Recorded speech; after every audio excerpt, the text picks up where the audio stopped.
Welcome Bharat सत्य सनातन YouTube channel देश धर्म समाज। भगवान श्री कृष्ण गीता में कहते हैं, आपने कोई भी कर्म किया हो उसका फल आपको भोगना ही पड़ेगा। यदि आप जीवन में अच्छे कर्म करते हो तो आपके अच्छे कर्म आपको आने वाली मुसीबत से बचा लेते हैं, और यदि आप सिर्फ पाप कर्म करते हो तो इसकी सज़ा आपको एक ना एक दिन भोगना ही पड़ेगी। और ये बात भी समझ लेना, मनुष्य कितना भी छुप के पाप कर्म कर ले, चतुराई कर ले, लेकिन वो भगवान की नज़रों से नहीं बच सकता। हमारे हर एक अच्छे बुरे कर्म को वो परमात्मा, ये प्रकृति हर पल देख रही है। हमारे हर एक कर्म का हिसाब हमें देना होगा। दोस्तों, एक छोटे से गांव में दो मित्र रहते थे। दोनों ने अपना बचपन साथ में बिताया। जब वो बड़े हुए तो दोनों ने विचार किया कि हम दोनों को अब धन कमाना चाहिए ताकि हमारी और हमारे परिवार की ज़रूरतें हम पूरी कर सके। लेकिन गांव में ज़्यादा काम काज नहीं था, इसलिए दोनों ने शहर जाने का फैसला किया। शहर जाके दोनों ने बहुत धन कमाया। फिर कुछ वर्षों बाद दोनों मित्रों ने एक फ़ैसला किया कि हमने बहुत सारा धन कमा लिया है, ये हमारे आगे के जीवन के लिए पर्याप्त है, इसलिए हम दोनों को अब गांव लौटना चाहिए। फिर दोनों मित्र गांव लौटने की तैयारी करने लगे। तब एक मित्र ने दूसरे मित्र से कहा, तुम बाहर जाके भोजन ले आओ, तब तक मैं यहाँ रुककर हमारे धन की रक्षा करता हूँ। फिर एक मित्र भोजन लेने बाहर गया।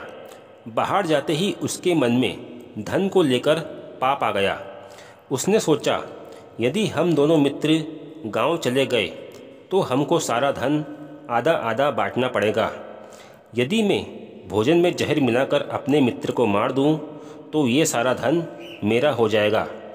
फिर उस मित्र ने ऐसा ही किया, भोजन में जहर देकर अपने मित्र को मार दिया और सारा धन लेकर वो अकेले ही गांव चला गया।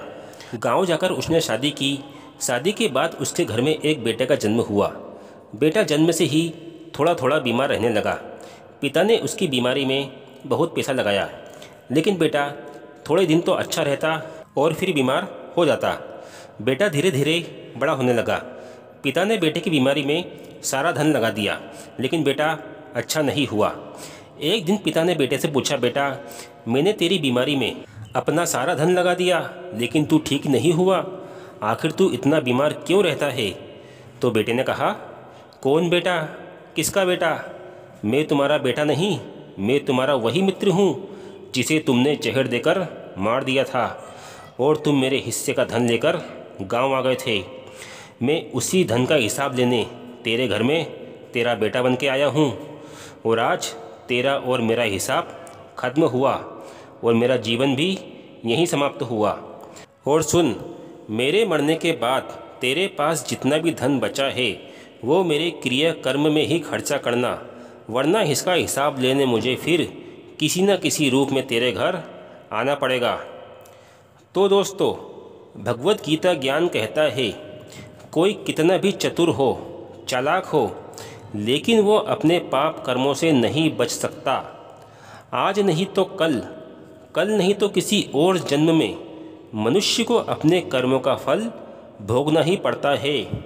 इसलिए आज और अभी से बुरे कर्म छोड़िए और अच्छे कर्म शुरू करिए।